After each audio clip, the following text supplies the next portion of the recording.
Bismillahirrahmanirrahim. Assalamualaikum warahmatullahi wabarakatuh. Alhamdulillahi rabbil alamin. Wa bihi nasta'inu ala umurid dunya waddin. Wassalatu wassalamu ala asyrafil anbiya wal mursalin, nabiyina wa habibina Muhammadin wa ala alihi wa ashabihi ajma'in, wa man tabi'ahum bi ihsanin ila yaumiddin. Amma ba'd.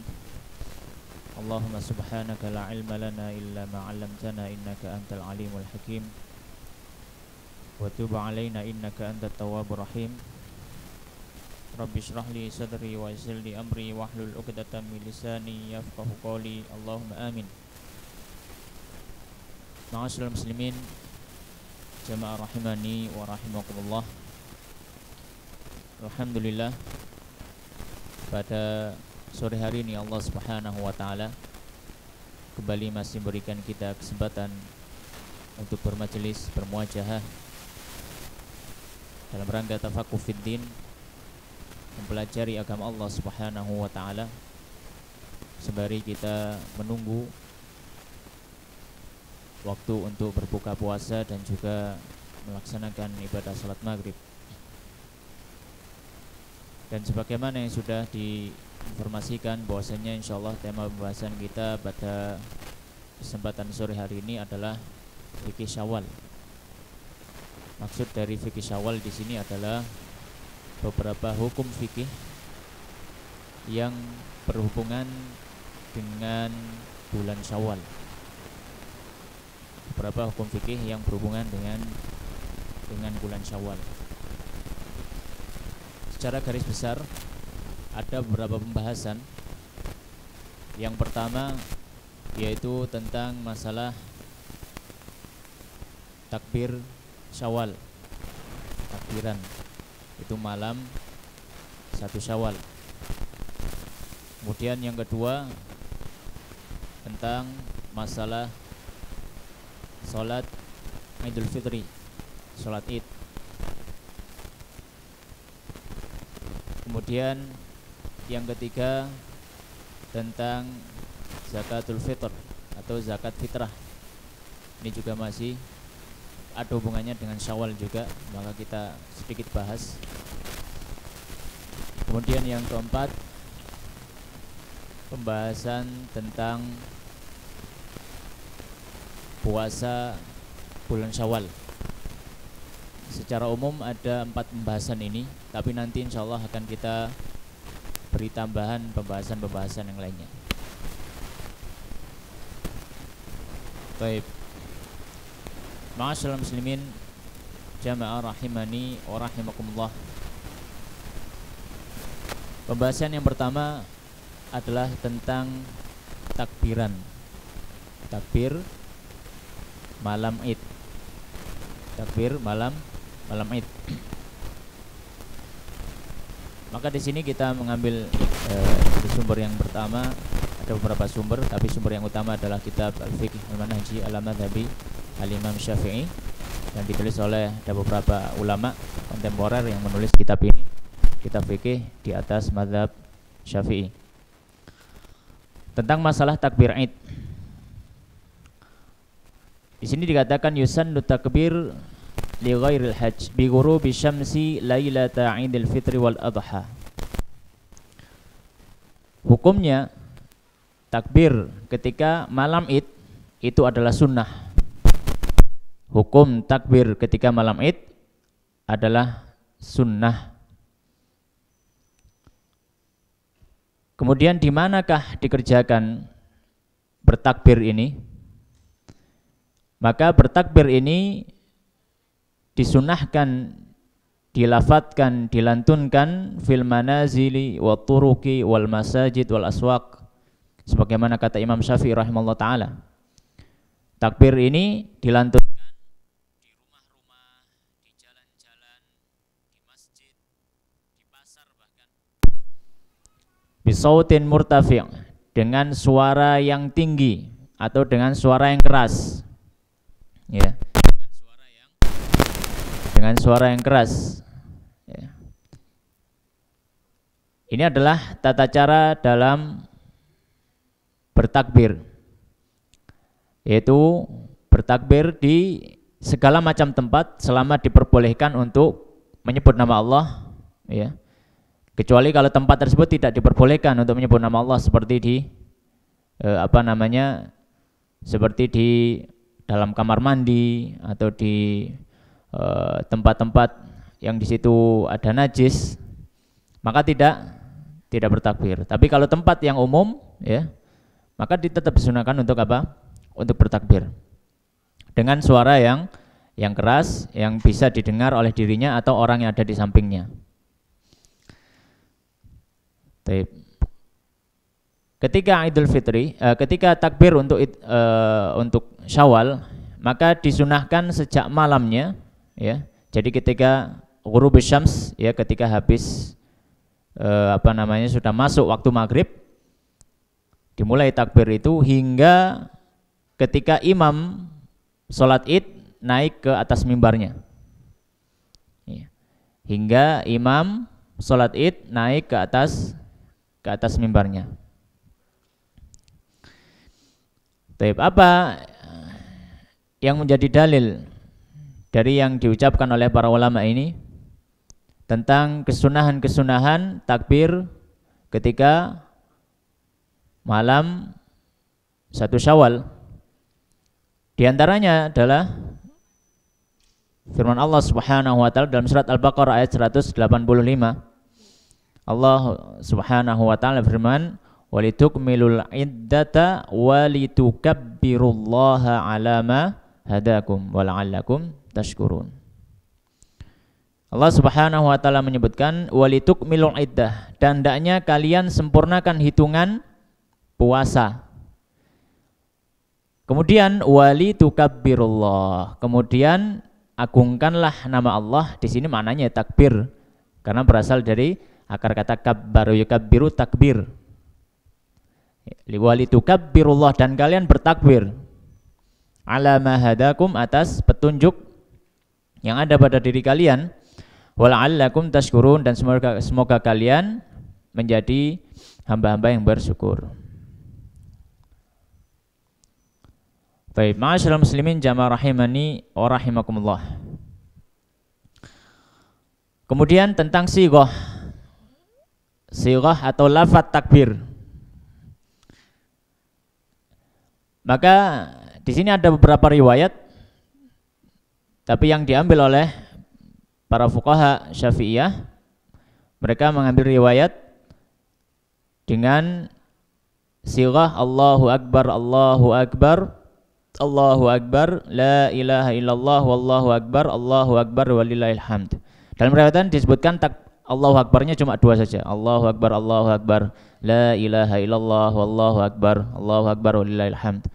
Tapi para fuqaha Syafi'iyah mengambil riwayat yang lain, ada juga yang menyebutkan 3 kali takbirnya. Jadi yang seperti keumuman masyarakat seperti itu. Allahu Akbar, Allahu Akbar, Allahu Akbar 3 kali. La ilaha illallah, wallahu akbar, Allahu akbar, walillahil hamd. Jadi sighah takbir secara umum seperti itu. Ya. Boleh dengan takbir yang lain, boleh. Ya. Secara umum, ya. Yang penting ada sisi takbirnya. Ada sisi mengagungkan Allah Subhanahu wa taala, karena dalam ayat disebutkan secara umum walitukabbirullaha. Hendaknya mereka apa? Mengagungkan Allah. Ya. Dan memang disebutkan dalam riwayat ada beberapa contoh, ya, ada beberapa contoh. Namun ini bukan menjadi pembatasan. Berarti nggak boleh dengan takbir yang lainnya, boleh selama ada sisi takbirnya. Ya. Selama ada sisi takbirnya. Oleh karenanya Imam Nawawi rahimahullah taala dalam kitab beliau Al-Adhkar, Imam Nawawi beliau memiliki kitab namanya Al-Adhkar, judulnya zikir-zikir. Beliau mengatakan, qala Syafi'i wal ashab, fa in zada faqala. Kalau misalkan ada orang yang takbiran dengan memberi tambahan, Allahu akbar kabira, setelah Allahu akbar, Allahu akbar, Allahu akbar, la ilaha illallah, wallahu akbar, walillahil hamd. Kemudian dia menambah Allahu akbar kabira, walhamdulillahi katsira, wa subhanallahi bukratan wa asila. La ilaha illallah wa la na'budu illa iyyah mukhlishina lahuddin walau karihal kafirun. La ilaha illallah wahdah sadaqa wa'dah wa nasara 'abdah wa 'azza jundahu wa hazamal ahzaba wahdah. La ilaha illallah Allahu akbar walillahil hamd, dan seterusnya. Maka para ulama mengatakan kana hasanan, maka hal tersebut juga diperbolehkan. Lebih bagus. Kenapa? Karena ada tambahan-tambahan pengagungan kepada Allah Subhanahu wa taala. Ya. Jadi boleh ditambahi dengan sighah yang lain atau mungkin dengan bentuk yang lain, ya. Tapi yang diajarkan oleh para ulama adalah hal semacam itu.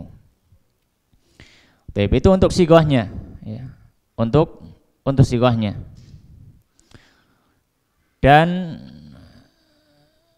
pada malam Id ada riwayat, ada satu atau dua hadis yang menyebutkan tentang menghidupkan malam Id dengan zikir dan ibadah. Disebutkan juga oleh Imam Nawawi rahimahullah taala. Beliau mengatakan wa yustahabbu ahya'u lailatal Id, dan dianjurkan menghidupkan malam Id, ya, bi dzikrillahi was salati wa ghairihima, dengan zikir, dengan salat, dan juga dengan ibadah yang lainnya. Mengapa demikian? Lil haditsil warid fi dzalik, karena memang ada beberapa riwayat yang menyebutkan hal tersebut. Di antaranya diriwayatkan oleh diriwayatkan oleh Ibnu Majah, juga diriwayatkan oleh yang lainnya. Imam Syafi'i juga meriwayatkan, di mana lafadznya hadis tersebut man ahya. Dalam satu riwayat man qama. Man ahya artinya siapa yang menghidupkan. Man qama siapa yang berdiri untuk sholat. Lailatal Id, pada malam Id. Lam yamut qalbuhu, tidak akan mati hatinya. Yauma tamutul qulub, pada hari yang mana hati-hati manusia telah mati. Ya, hadisnya diriwayatkan oleh Ibnu Majah, diriwayatkan oleh Imam Syafi'i dan juga yang lainnya. Dan Imam Nawawi mengatakan hadisnya dhaif. Hadisnya dhaif, secara sanad hadisnya dhaif. Akan tapi kata Imam Nawawi, ya, lakin ahaditsul fadail yutasamahu fiha. Akan tetapi untuk fadilah amal boleh berhujjah atau boleh berlandaskan dengan hadis yang dhaif. Ini juga termasuk kaidah di sisi ahli hadis, ya. Jumhur ahli hadis mengatakan boleh beramal, ya, dalam masalah fadilah amal dengan hadis-hadis yang dhaif, ya. Dengan syarat-syarat yang disebutkan, di antaranya dhaifnya tidak dhaif yang begitu parah, kemudian tidak menyelisihi syariat dalam artian tidak menyelisihi ibadah-ibadah yang memang sudah sahih, ya, dan juga lain sebagainya. Ya. Maka dianjurkan ketika malam Id itu, ya, kita banyak berzikir kepada Allah Subhanahu wa taala. Ya. Atau ibadah yang lain, misalkan membaca Al-Qur'an, misalkan yang Ramadan ini masih belum khatam, ya. Tinggal 3 juz lagi misalkan. Ya, ketika malam Id, silakan dikhatamkan. Silakan dikhatamkan. Jangan kalau sudah sudah besoknya sudah Lebaran, kemudian malam itu akhirnya apa? Akhirnya tidak membaca Al-Qur'an, tidak. Kalau misalkan tinggal sedikit lagi untuk menghatamkan Al-Qur'an, ya silakan dikhatamkan, ya, supaya mendapatkan keutamaan menghidupkan malam Id. Sebagaimana dalam hadis tadi yang memang disebutkan oleh Imam Nawawi, hadisnya dhaif, tapi beliau mengatakan bahwasanya di sisi muhadditsin al-hadis, hadis yang dhaif bisa digunakan untuk fadilah amal. Ya, fadilah amal. Baik. Ma'asyiral muslimin jamaah rahimani wa rahimakumullah. Ya, kemudian juga tadi dianjurkan untuk mengeraskan suara bertakbir di tempat manapun dia berada selama diperbolehkan untuk bertakbir menyebut nama Allah. Di antara yang melandasinya adalah riwayat dari sahabat Ibnu Umar. Kana Ibnu Umar radhiyallahu ta'ala anhuma yukabbiru fi qubbatihi bi Mina. Bahwasanya sahabat Ibnu Umar dahulu bertakbir di Mina. Ini untuk takbir Idul Adha, ya, tapi ya sama saja, ya, antara Idul Fitri dan Idul Adha. Ya, masih satu rumpun hukum, ya, masih satu rumpun hukum. Jadi sahabat Ibnu Umar bertakbir di Mina, fayasma'uhu ahlul masjid. Kemudian orang yang ada di dalam masjid mendengarnya. Jadi keras. Fayukabbiruna. Kemudian orang yang ada di dalam masjid ikut bertakbir juga. Jadi memang dengan takbir yang keras. Wa yukabbiru ahlul aswaqi hatta tartajja mina takbira. Dan orang-orang yang di pasar juga ikut takbir. Ketika mendengar takbir, ikut takbir juga. Akhirnya Mina ya menjadi bergemuruh suara takbir. Ya, bergemuruh suara takbir. Ya. Nah, jadi ini adalah yang menjadi landasan bahwasanya dianjurkan juga untuk mengeraskan suara ketika bertakbir tersebut. Ya. Tapi yang menjadi tanbih, yang menjadi perhatian, ya, jangan sampai ini menjadi suatu ibadah yang mulia tapi malah nanti mendatangkan dosa. Ya, takbir ini adalah ibadah kepada Allah Subhanahu wa taala, maka dilakukan dengan khusyuk. Dilakukan dengan penghayatan. Ya, dilakukan dengan penghayatan. Adapun yang terjadi di kalangan kaum muslimin yang kita sayangkan, ya mereka malah mencampur takbir dengan musik. Jadi pakai mobil, pakai salon besar-besar keluar semua, salonnya orkes keluar semua gitu ya. Ini para ulama, para fuqaha Syafi'iyah dalam kitab-kitab bisa kita lihat ya, di syarah-syarahnya Fathul Qorib, di Fathul Mu'in, di syarah-syarah Minhaj Talibin. Para mengatakan secara hampir sepakat ya. Ya, bisa kita kan kesepakatan para ulama mengatakan bahwasanya musik itu haram kecuali yang dibolehkan. Ya, maka janganlah dicampur ya suatu ibadah yang mulia tadi mengagungkan nama Allah dengan suatu yang dilarang oleh Allah Subhanahu wa taala dan Rasulnya. Nah, kalau kita takbiran monggo, silakan takbiran itu bagus. Ya, tapi kalau bisa ya, dan bukan kalau bisa ya, harusnya dihindari dengan tambahan-tambahan musik tadi. Ya, kalau mungkin pakai rebana boleh. Pakai rebana boleh. Tapi kalau sudah pakai alat musik yang lainnya, ya, apalagi dibuat koplo gitu ya.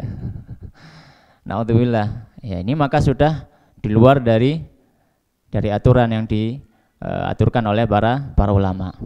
Ya, jadi kalau misalkan mau pakai alat musik boleh ya, pakai rebana, boleh pakai rebana. Ya, takbiran pakai rebana boleh. Tapi di luar dari itu maka tidak diperkenankan. Ya, tidak diperkenankan. Baik. Ma'asyiral muslimin jamaah rahimani wa rahimakumullah. Itu tadi pembahasan tentang masalah takbiran malam Id. Kemudian pembahasan yang kedua adalah tentang masalah sholat Id. Baik. Makna Id sendiri ya, Id berasal dari kata al-aud kata para ulama. Ya, kata aidun berasal dari kata audun. Audun berasal dari kata ada yaudu, artinya kembali. Kenapa kok diambil dari akar kata kembali? Karena hari raya itu akan kembali terulang setiap tahunnya. Ya. Dan juga ketika datangnya hari raya itu akan kembali mendatangkan kebahagiaan. Itu yang disebutkan oleh para ulama. Jadi makanya diambil dari kata ada yaudu, kembali. Baik. Adapun asal dari pensyariatan salat Id ini adalah sebagaimana yang disebutkan dalam ayat surat Al-Kautsar ayat yang kedua. Allah Subhanahu wa taala berfirman, "Fashalli li rabbika wanhar." Ini untuk Idul Adha ya, untuk Idul Adha. Tapi hukumnya juga berlaku untuk Idul Fitri karena tadi Idul Adha dan Idul Fitri ini masih satu rumpun masalah yang sama, yaitu sama-sama hari raya. Fasholli li rabbika, maka salatlah untuk Rabbmu, wanhar, dan berkorbanlah. Itu untuk salat Id Idul Adha. Adapun yang lebih gamblang yang jelas lagi yaitu riwayat Bukhari dan Muslim dari sahabat Abu Sa'id Al-Khudri. Beliau mengatakan kana Rasulullah sallallahu alaihi wasallam yakhruju yaumal fitri wal adha ilal musalla. Bahwasanya Rasulullah sallallahu alaihi wasallam pada Idul Fitri dan Idul Adha keluar ke musalla. Keluar ke musalla. Musola maknanya di sini bukan langgar ya, bukan surau, tapi musola itu tempat sholat. Ya. Keluar ke tempat sholatnya. Fa awwalu syai'in yabda'u bihi as-salatu. Maka yang pertama kali beliau lakukan adalah sholat, yaitu sholat Id. Ya. Tsumma yansarifu, kemudian beliau selesai dari sholatnya, fayakunu muqabilan nas, dan beliau menghadap manusia. Wan nasu julusun ala sufufihim, kemudian manusia ketika Rasulullah setelah sholat Id, Rasulullah menghadap para sahabat dan orang-orang masih duduk. Faya'idhuhum wa ya'muruhum, kemudian Nabi memberikan mau'idhah, memberikan khutbah, ya, memberikan ceramah, yang memerintahkan mereka dengan kebaikan. Fa in kana yuridu an yaqta'a ba'tsan qata'ah. Kalau ketika itu Rasulullah habis Id ya, mau mengirimkan satu pasukan, maka beliau menyebutkan di situ juga, disampaikan juga. Au ya'muru bi syai'in amara bihi, atau ketika itu Rasulullah ingin merintahkan dengan satu ibadah atau syariat yang baru, maka beliau sebutkan di situ. Tsumma yansarif, setelah itu bubar. Ya. Ini menjadi dasar pelaksanaan sholat Id. Berikutnya adalah tentang hukumnya. Apa hukum melaksanakan sholat Id? Para ulama mengatakan hukum melaksanakan sholat Id adalah sunnah muakkadah, sunnah yang sangat-sangat ditekankan, dianjurkan. Ya. Sunnah yang sangat-sangat ditekankan dan dianjurkan. Ya, itu secara hukum fikihnya dia adalah sunnah muakkadah. Ya. Mengapa dihukumi sunnah? Karena dalam riwayat yang lain Rasulullah SAW ketika ditanya orang Badui yang bertanya tentang sholat, kemudian Rasulullah menyebutkan bahwasanya wajib bagimu melaksanakan sholat 5 waktu. Kemudian ditanya, ya, hal alayya ghairuha, apakah ada yang wajib untuk saya selain sholat 5 waktu? Maka Rasulullah mengatakan apa? La, tidak, illaan tatawwa'a, kecuali kalau kamu mau melaksanakan itu dengan kerelaan hati. Maksudnya ya, secara hukum itu sunnah kalau di dalam hukum fikihnya. Nah, kenapa kok ditambahi muakkadah? Sangat ditekankan, ya. Sangat ditekankan karena Nabi tidak pernah meninggalkan sama sekali. Sangat ditekankan karena Nabi tidak pernah meninggalkan sama sekali. Dan demikian pula sahabat-sahabat setelah Rasulullah SAW wafat, mereka juga melaksanakan sholat Id dan tidak pernah meninggalkan sama sekali. Maka hukumnya tadi disimpulkan oleh para ulama menjadi apa? Sunnah muakkadah. Maknanya sunnah muakkadah ini jika tidak ada orang yang tidak mengerjakan, maka dia tidak mendapatkan dosa. Ya, dia tidak mendapatkan dosa sebagaimana meninggalkan sholat 5 waktu. Baik, kemudian di sini disebutkan wa tusyra'u jama'atan, dan disunnahkan dikerjakan secara berjamaah. Disunahkan, dikerjakan, ya, dianjurkan, disyariatkan untuk mengerjakan secara berjamaah. Ya. Wa tasihhu furada, dan boleh sholat sendiri-sendiri. Jadi dulu pas mungkin awal-awal pandemi yang himbauan nggak boleh sholat Id, ya. Jadi boleh sholat Id sendiri di rumah, ya, dengan keluarga, atau misalkan nggak ada keluarga, misalkan anak kos, anak rantau misalkan, dia tinggal sendirian, boleh sholat Id sendiri, boleh di rumah. Ya, tapi kalau sholat Id sendiri nggak usah khutbah, ya, khutbah siapa. Tapi kalau misalkan sama keluarga boleh, ya, boleh. Jadi disunahkan untuk dikerjakan secara berjamaah. Tapi kalau misalkan dikerjakan sendiri-sendiri juga sah. Ya. Baik. Wa yukhatabu biha kullu mukallafin rajulan kana aw imra'atan muqiman kana aw musafiran hurran kana aw raqiqan illa al-mar'atal mutazayyinah aw allati qad tuthirul fitnah fatusalli fi baitiha.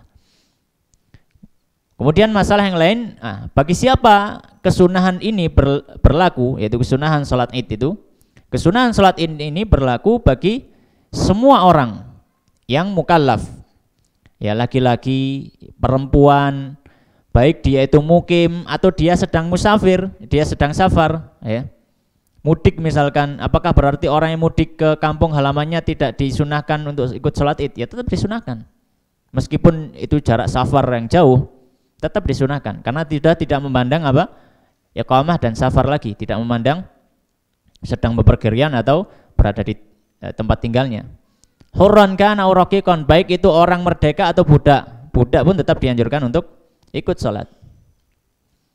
Illa kecuali al-mar'atal mutazayyinah, wanita yang bersolek atau wanita yang memberikan efek fitnah. Makanya diantara yang dimakruhkan hadir sholat id itu adalah wanita yang cantik. Itu bisa didapati di Kifayatul Akhyar, Syarah Abu Syuja. Jadi kalau wanita cantik itu dimakruhkan datang sholat id, kecuali dia menutup yang menjadi unsur fitnah kepada orang lain. Jadi dikerukupi gitu ya. Ini biasanya mbak-mbak komplek gitu ya, yang perumahan. Ya, maka kalau datang salat id ya, ketika mau masuk masjid, usahakan ditutupi dulu wajahnya supaya tidak menimbulkan fitnah. Kalau tetap hadir dengan menampilkan wajahnya, kecantikannya, maka para ulama mengatakan ini makruh. Makruh datang salat id. Lebih baik salat di rumah saja. Gitu. Baik. Kemudian ma'asyiral muslimin jamaah rahimani wa rahimakumullah.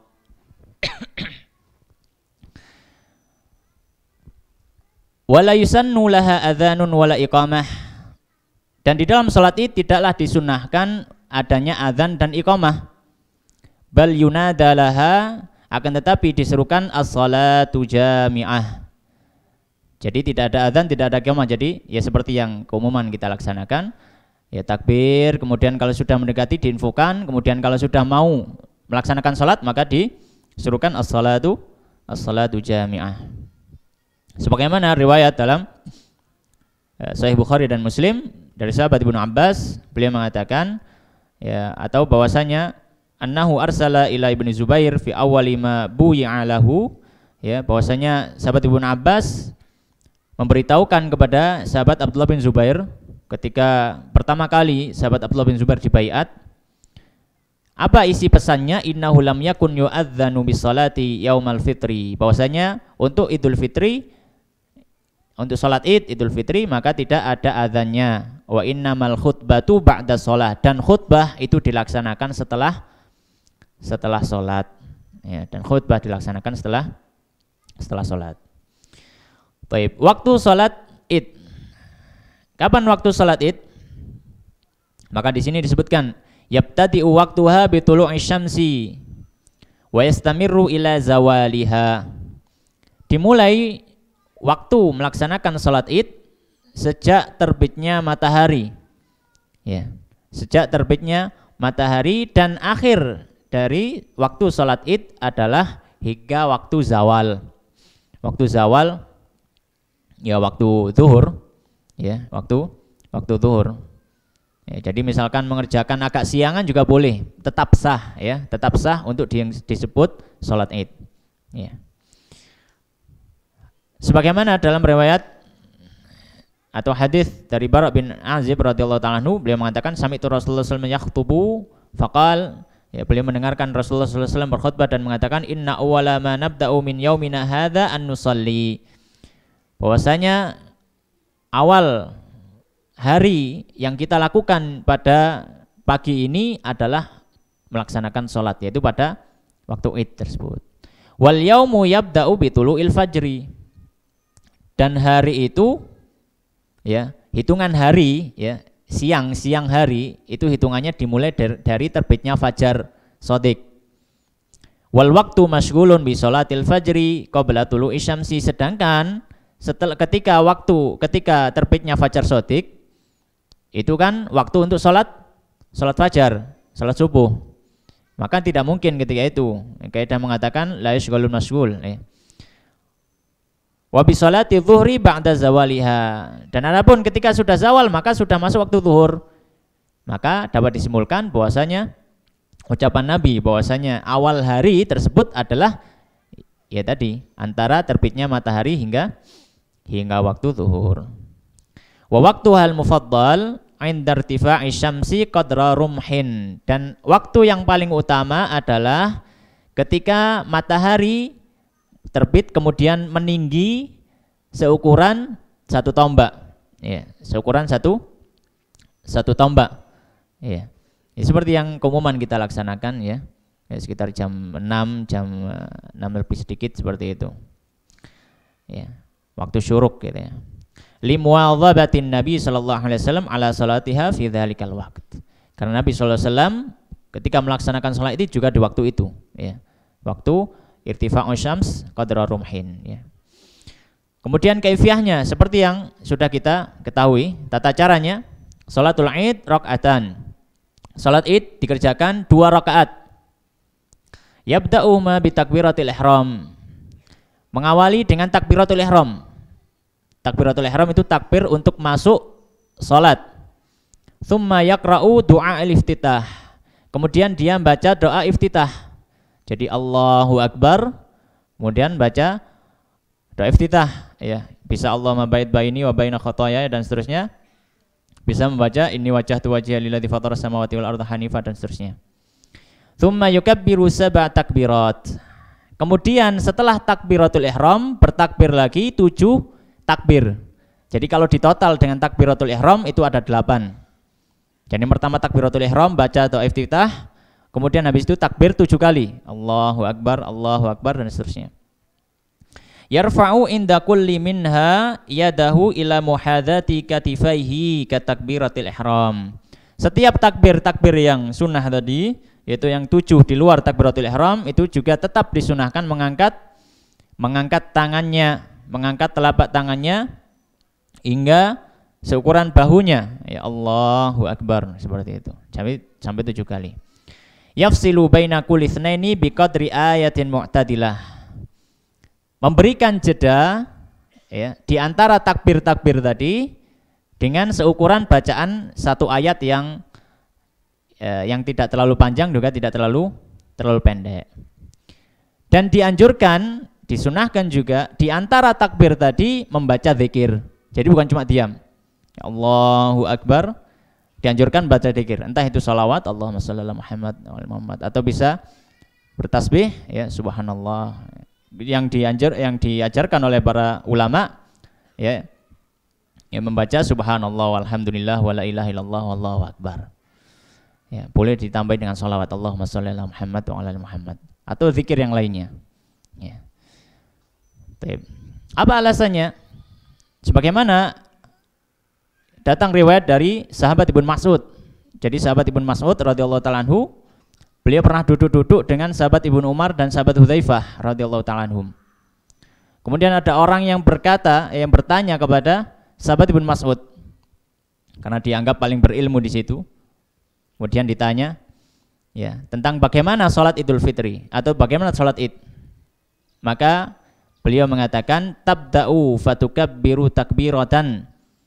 Kamu awali sholat Id dengan bertakbir, dengan 1 takbir, taftatihu biha. Kamu kemudian baca iftitah atau kamu membuka sholatmu dengan takbir tersebut, itu takbiratul ihram berarti. Taftatihu biha shalah wa tahmadu rabbaka. Kemudian kamu puji Rabbmu. Wa tusalli 'alan nabi. Di sini ada konteks apa?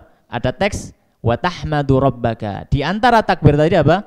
Kamu memuji Rabbmu. Wa tusalli 'alan nabi. Kemudian kamu bisa bersolawat. Tsumma tad'u. Kemudian kamu boleh berdoa juga. Jadi memang di antara takbir tadi itu diisi apa? Zikir. Bisa solawat, bisa juga berdoa. Ya. Tapi tadi yang memang diajarkan oleh para ulama, karena memang ini mencakup semuanya, ada tasbihnya, ada tahmidnya, ada takbirnya, ya, ada tahlilnya, subhanallah, walhamdulillah, wala ilaha illallah, wallahu akbar. Ya. Nanti sini diriwayatkan oleh Imam Baihaqi dalam Sunan Al-Kubra. Ya. Baik. Disebutkan juga oleh Imam Nawawi dalam kitab Al-Adhkar. Ya, kemudian setelah itu tsumma yata'awwadhu yaqra'ul Fatihah. Kemudian membaca ta'awudz setelah takbir 7 kali, kemudian baca ta'awudz, a'udzubillahi minasyaitonirrajim, kemudian baca Al-Fatihah. Ya. Kemudian membaca surat pendek. Ya. Kemudian demikian pula di rakaat yang kedua sama. Hanya saja di rakaat yang kedua takbir intiqal ditambahi dengan 5 takbir lagi. Jadi kalau dijumlah ya ada 6 takbir. Ya, ada 6 takbir kalau dijumlah. Jadi ketika habis sujud yang kedua, sujud kedua pada rakaat pertama kemudian naik Allahu Akbar, itu namanya takbir intiqal. Kemudian setelah takbir intiqal nambahi 5 takbir lagi Allahu Akbar. Kemudian dianjurkan juga baca zikir doa termasuk subhanallah, alhamdulillah, wa la ilaha illallah, Allahu Akbar dan seterusnya. Kemudian baca Al-Fatihah, baca surat pendek dan seterusnya. Nah, bagaimana kalau misalkan orang itu lupa? Ya, biasanya kan ada imam yang lupa ketika takbir Allahu Akbar langsung baca Al-Fatihah. Lupa kalau itu salat Id. Ya. Maka bagaimana? Maka disebutkan wa hadhi takbiratiz zaidah 'alal mu'tadi sunnatun falau nasiyaha wa syar'a fil qiraah fatat wa sahhat salatuhu. Takbir-takbir ini adalah sunnah hukumnya. Kalau dia sudah masuk ke dalam rukun sholat, maka yang sunnah atau dia tidak kembali ke yang sunnah. Jadi kalau misalkan dia sudah takbir Allahu Akbar terus membaca Al-Fatihah, maka enggak usah dibatalkan Al-Fatihahnya kemudian ngulangi takbir kemudian baru enggak. Tapi tetap dilanjutkan dan sholatnya tetap sah. Karena yang pertama tadi hukumnya apa? Sunnah. Yang kedua adalah hukumnya wajib. Ya. Baik. Wal aslu fi ma sabaq, ya. Dan dalilnya ya ada beberapa dalil di sini, tapi salah satunya yang kita sebutkan riwayat dari Amr bin Auf Al-Muzani radhiyallahu anhu, anna Nabi sallallahu alaihi wasallam kabbara fil aidaini. Beliau bertakbir pada 2 salat Id, fil ula sab'an qabla al-qiraah. Rakaat pertama beliau bertakbir 7 kali sebelum membaca Al-Fatihah, wa fil akhirah khamsan. Dan pada rakaat kedua beliau bertakbir 5 kali qabla al-qiraah sebelum membaca Al-Fatihah. Hadis riwayat Tirmidzi. Berikutnya yang tidak bisa dipisahkan dari salat Id adalah khutbah Idul Fitri. Maka di sini disebutkan wa yusannu ba'dal faraghi min salatil Id min salatil Id khutbatan, dan dianjurkan setelah melaksanakan salat Id untuk berkhutbah dengan 2 kali khutbah seperti khutbah Jumat. Khutbah pertama duduk, khutbah kedua ya, kemudian bisa diselingi doa seperti itu, kemudian selesai. Ya. Baik. Dan tata caranya yang pertama diantaranya yan bagi antaliya salatal Id ai bi aksi khutbatil Jum'ah. Hendaknya dilaksanakan setelah sholat, berbeda dengan Jumatan. Kalau Jumatan sebelum sholat khutbah, kalau Id dilaksanakan setelah sholat, sebagaimana yang tadi disebutkan dalam riwayat Ibnu Abbas yang mengirim utusan kepada sahabat Abdullah bin Zubair. Yang kedua, kullu ma dzakarnahu min arkani khutbatil Jum'ah, ya. Semua rukun-rukun dan tata cara dalam khutbah Jumat itu berlaku juga untuk khutbah salat Id. Ya. Yang ketiga, yusannu an yabda al khutbatal ula bi tis'i takbirat. Dianjurkan untuk memulai khutbah yang pertama dengan 9 kali takbir. Ya. Jadi kalau misalkan kalau khutbah Jumat kan ya memulainya dengan mungkin memuji Allah Subhanahu wa taala dan yang lain sebagainya. Tapi ketika kalau khutbah Id dianjurkan apa? Untuk bertakbir. Kenapa kok dianjurkan untuk bertakbir? Karena suasananya masih suasana walitukabbirullah ala ma hadakum.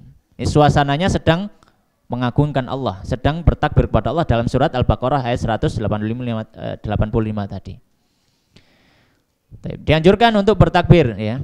9 kali takbir di khutbah yang pertama. Wal khutbatu tsaniyah bisa bagi takbirat. Nah, khutbah yang kedua ya dengan 7 kali takbir. Sebagaimana diriwayatkan oleh Imam Baihaqi ya, diriwayatkan oleh Imam Al-Baihaqi bahwasanya sahabat Ubaidillah ya, Ubaidillah Al-Muzani ya, atau mungkin ini maksudnya Ubaidillah bin Abdullah bin Utbah bin Mas'ud ya. Jadi ini cucunya Abdullah bin Mas'ud. Beliau mengatakan as-sunnatu, jadi termasuk tabi'in ya, termasuk tabi'in. As-sunnatu an tuftatahul khutbah, as-sunnatu an tuftatahal khutbatu bi tis'i takbiratit tatra. Disunnahkan untuk membuka khutbah dengan 9 kali takbir. Ini kata Ubaidillah bin Abdillah bin Utbah bin Mas'ud tadi ya. Watsaniyatu bisa bi takbirat tatra. Dan yang kedua dengan 7 kali takbir secara berkesinambungan. Nah, ini sebagaimana riwayat Imam Al-Baihaqi. Baik, nah, sekarang di manakah salat Id dilaksanakan? Ya. Tuqamu salatul Id bil masjidi awis sahra. Salat Id bisa dilaksanakan di masjid, bisa dilaksanakan di tempat lapang. Wa afdaluhuma aktsaruhuma isti'aban lil musallin. Dan yang paling afdal adalah tempat yang paling bisa menampung jamaah. Fa in tasawaya, kalau sama-sama bisa menampung jamaah, masjid cukup untuk jamaah. Di halaman juga cukup untuk menampung jamaah. Maka kalau seperti itu mana yang lebih afdal? Kanal masjidu afdalu li syarafihi ala ghairihi. Maka kalau sama-sama mampu menampung jamaah, yang lebih afdal adalah masjid, di dalam masjid. Ya. Kalau sama-sama menampung jamaah. Kenapa? Karena di dalam masjid ada keutamaan yang tidak dimiliki di tempat di luar masjid. Ya, di tempat di luar dalam masjid. Ya. Adapun bahwasanya Rasulullah SAW sholat Id senantiasa di musola, tidak pernah di masjid. Ya, maka para ulama mengatakan ini adalah teknis. Masalah teknis dalam artian ya karena sholat Id itu otomatis lebih banyak, bahkan melebihi Jumat. Sholat Jumat. Maka apa? Maka Masjid Nabawi ketika tidak cukup, maka dilaksanakan di luar masjid untuk menampung lebih banyak jamaah. Tapi setelah itu terjadi pelebaran, akhirnya sholat Id dilaksanakan di mana? Di dalam masjid. Ya. Karena masjid ketika sudah menampung apa? Menampung jamaah. Taib. Nah, ini adalah untuk tempatnya. Ya. Ini adalah untuk tempatnya. Baik, kemudian ma'asyiral muslimin jamaah rahimani wa rahimakumullah. Yang disunahkan ketika Id yang pertama diantaranya adalah ya mandi, memakai wangian, memakai pakaian yang baru kalau ada ya. Kalau ada yang baru ya pakai yang baru.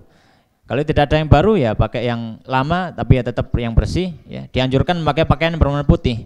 Ya.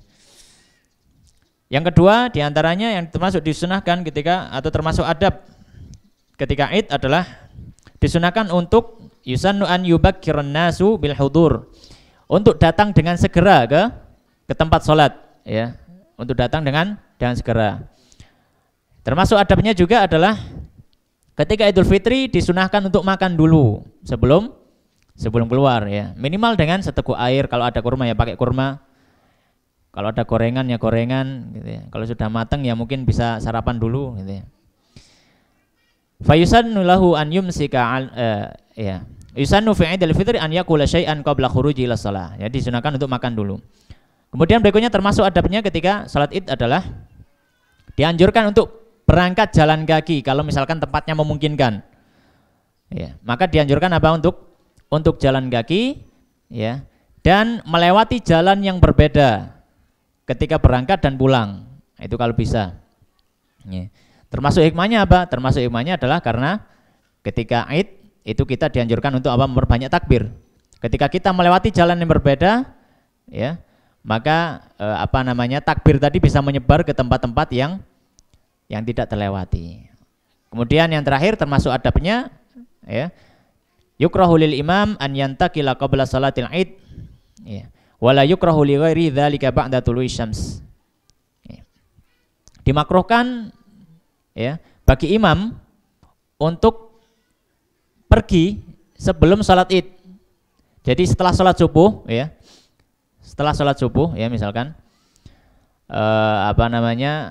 kemudian si imam datang setelah terbitnya matahari. Ya. Jadi misalkan taruhlah terbitnya matahari adalah jam 6:04, kemudian imam sudah datang. Maka kalau sudah duduk untuk persiapan salat Id, maka dimakruhkan imam tadi untuk pergi kembali, misalkan pergi kemana seperti itu. Ya, kecuali kalau ada kebutuhan. Ya, jadi kalau misalkan sudah duduk setelah terbitnya matahari, maka hendaknya ditunggu sampai didirikannya salat Id.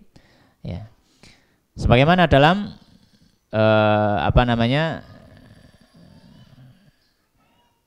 Dalam riwayat Bukhari ya. Baik, ya. Termasuk juga dimakruhkan, ya, dimakruhkan melakukan salat sunnah, ya. Dimakruhkan melakukan salat sunnah sebelum salat Id, ya. Dimakruhkan melakukan salat sunnah sebelum salat Id, sebagaimana diriwayatkan oleh sahabat Ibnu Abbas, bahwasanya Nabi sallallahu alaihi wasallam keluar pada Idul Fitri, fa shalla raka'ataini lam yusalli qablahuma wala ba'dahuma. Ya, beliau keluar untuk salat Id dan beliau salat 2 rakaat dan tidak sholat sebelumnya ataupun setelahnya. Jadi ketika sudah keluar untuk sholat id ya sudah melaksanakan sholat id saja, tidak ada sholat sunnah yang lainnya. Baik, ada 2 pembahasan yang masih belum tersampaikan tentang puasa Syawal sama zakat fitrah. Insya Allah kalau ada kesempatan kita akan bahas. Demikian yang bisa. Ada pertanyaan atau waktunya cukup nggak? Atau nggak apa-apa? Ya nggak apa. Satu aja mas.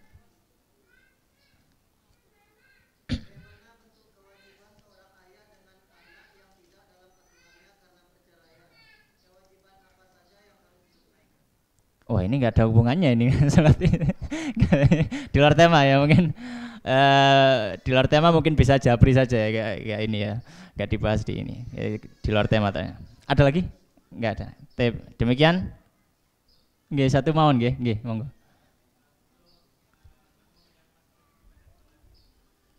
Iya, kalau makmum masbuk pada sholat id yang menyelesaikan seperti salat biasa.